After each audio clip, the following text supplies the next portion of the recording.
ઉપસ્થિત તમામ મહેમાનો, મારા વડીલો અને મારા સાદર પ્રણામ.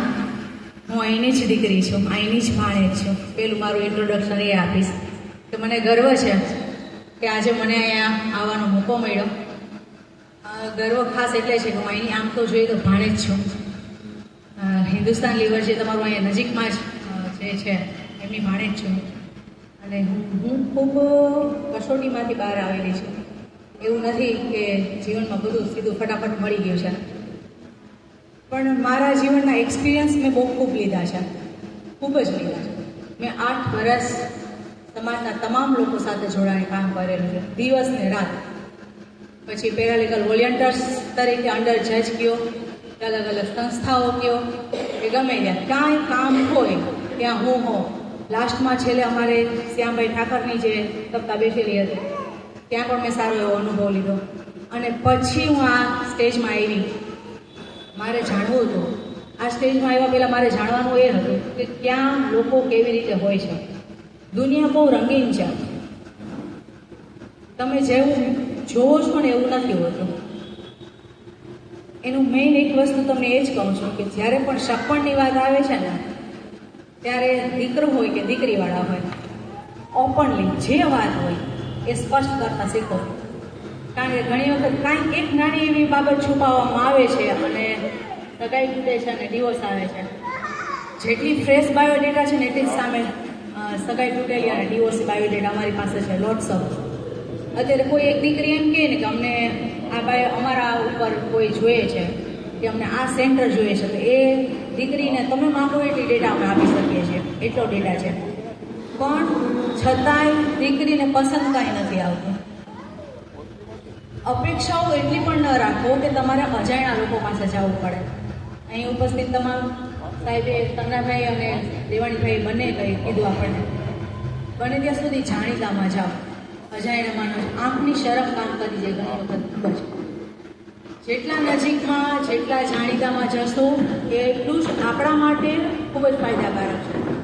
અને ભણો, દીકરીઓને ના નથી કે તમે ન ભણો, પણ તમે એવો પરિવાર પસંદ કરો. ક્યારેક તમને ભણવું છે અને તમને તમારા પેરેન્ટ્સ એમ કહે છે કે ચાલો આપણે હવે લગ્નની વાત મૂકીએ, તો દીકરીઓ એમ કહે છે કે ના અમે પહેલાં ભણી લઈએ પછી વાત. તો ઘણા બધા મેં પેરેન્ટ્સ એવા જોયા છે કે એ લોકો ભણાવવા માટે તૈયાર હોય છે. ઘણા બધા એવા છે સિટીની અંદર કહ્યું કે ગામડામાં કોઈના દીકરીઓનું ભણતર રોકતા નથી, બધા જ હા પાડે છે અને એ રાજી થાય છે અને સપોર્ટ પણ કરે છે. અમારા જ ઘરમાં, તના ફેમિલીમાં જ, અમારા જ કુટુંબમાં એક દીકરી જે વહુ તરીકે આવેલી હતી, અમારી પાસે આવ્યા પછી ગોલ્ડ મેડાલિસ્ટ થયેલી છે અને સારામાં સારું પેકેજ પણ પછી મેળવેલું છે. એટલે એવું નથી કે લગ્ન પછી ભણાતું નથી. રહી મારી કામ કરવાની સિસ્ટમ કે જે અખિલ ગુજરાત સરપંચ સમિતિ જે કામ કરે છે એમની અંદર અમે લોકો ખાસ કરીને દીકરીઓ જે અમારી પાસે આવે છે એમાં એ રીતે જ અમે એને પૂછીએ છીએ કે બેટા તને ક્યુ સિટી જોઈએ છે, તો મેટ્રો સિટી કહે છે ત્યારે અમે એમ કહીએ છીએ કે બને ત્યાં સુધી તમે તમારા આજુબાજુના પસંદ કરો કે જેથી કરીને તમારું આવું જવું સહેલું પડે અને તમે અમારે ખૂબ નજીક રહ્યો, પેરેન્ટ્સથી ખૂબ નજીક રહી. જ્યારે કેશોદના દીકરાઓની બાયોડેટા મારી પાસે આવી છે ત્યારે પહેલું મારે દીકરીઓની કોઈની ઇન્ક્વાયરી આવી હોય ને કે કેશોદ જુનાગઢ કોઈ પણ ચાલે, માં ફેમિલી સારું જોઈએ એટલે ફટાફટ કેશોદનો ડેટા ખુલે મારી પાસે હજી હાલની અંદર. કારણ કે મારું ખેંચાણ અહીંયા છે કે ના કેશોદનો કોઈ દીકરાનું થઈ જાય. એવી જ રીતે આપણું કેશોદ છે, દ્વારકા છે અને અમારું પોરબંદર, આ 3 સેન્ટરમાં મારું ખેંચાણ ખૂબ જ છે. વેરાવળ એનું કારણ છે કે ત્યાં ઘણા બધા સારા ફેમિલી છે કે જેનું નામ છે, પણ નામને કોઈ મહત્વ જ નથી આપતું, સેન્ટરને મહત્વ આપે છે. તો એ વસ્તુ એક ખાસ કાઢવા જેવી છે. કોરોના પછીની સ્થિતિ બદલાણી છે ખાસ તો, કે જે વચ્ચે કોરોના આવી ગયો હતો ને ત્યારે ઘણા લોકોની ચડતી પડતીના દિવસો આવ્યા હતા. તો એ દિવસોમાંથી ઘણા લોકો બહાર નીકળે છે ધીમે ધીમે, અપ એન્ડ ડાઉન જે થયું હતું એ અપમાં આવી જાય છે. ઘણા લોકોનું પેકેજ 8 લાખનું હોય, દીકરીઓ પૂછે છે 10 લાખનું પેકેજ છે, તો એટલું ના હાલે, 20, 25, 30થી તો ચાલુ થવું જ જોઈએ. તો એવું નથી, ધીમે ધીમે જમ્પ કરતા હોય છે બાળકો. નાની ઉંમર હોય તો એને ધીમે ધીમે જમ્પ મળતો હોય. કોક જ એવું બાળક હોય એને 35, 40, 70 લાખના પેકેજ હોય છે. પણ જો તમારામાં અહીંથી કહેવામાં આવ્યું કે ટેલેન્ટ હશે તો એ ગમે ત્યારે ગમે એ લેવલ સુધી પહોંચી જશે. એવું કરો, એક નવી ટ્રીક અપનાવો. મેં જે હમણાં સ્ટાર્ટ થયેલી છે એ પ્રમાણે કહું છું, મારો જે અનુભવ છે. મેજોરિટીમાં વિડીયો કોલિંગ સ્ટાર્ટ કરી દીધું છે કે ડિસ્ટન્સ વધારે હોય, તમને આવવા જવાનો પ્રોબ્લેમ લાગતો હોય કે સમયનો અભાવ છે, તમે થોડો 50% ડેટા મગજમાં બેસતો હોય તો તમે વિડીયો કોલિંગથી રાત્રે વાત કાઢો.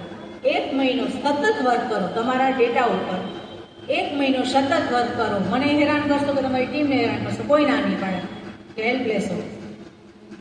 મને ખબર છે કે રિઝલ્ટ મળે છે, કારણ કે આ મારો 4 મહિનાનો અનુભવ બોલે છે. એ તરત જ તમે એક ધારું વર્ક કરો ને આળસ કરી જાઓ, લગ્ન છે ને આમ હતું, બહાર ગામ ગયા હતા, કોઈ વસ્તુ નહીં. એક ધારું વર્ક કરશો ને એટલે તમને ચોઈસ મળે છે ને મળે છે. આ પ્રૂફ થયું છે મારા અનુભવમાં. એટલે તમે લોકો એ વે ઉપર હાલો. અને અહીંયા જે કંઈ પણ બાયોડેટા છે એ હું પોતે પણ એક રાખીશ એની કોપી બધાની, એટલે જેથી કરીને કંઈક મારે પણ મને લગતું કોઈ એવું આવ્યું કે ભાઈ કેશોદ ચાલશે તો હું જરૂર એમાં હેલ્પ કરીશ. દીકરીઓ ઘણી બધી એવી છે ને મને કોન્ટેક્ટમાં ઘણા વખતથી છે ને હજી ઘણી બધી દીકરીઓ છે કેશોદથી કે જે મારા કોન્ટેક્ટમાં છે, તો એમને હું બાયોડેટા આપું છું, ઘણી વખત હેલ્પ કરું છું, પણ એને ક્યાંય ગમતું નથી. તો મેં પણ હિંમત નથી આવી, હું સતત ને સતત એ લોકોને આપું છું અને પ્રયત્ન કરું છું.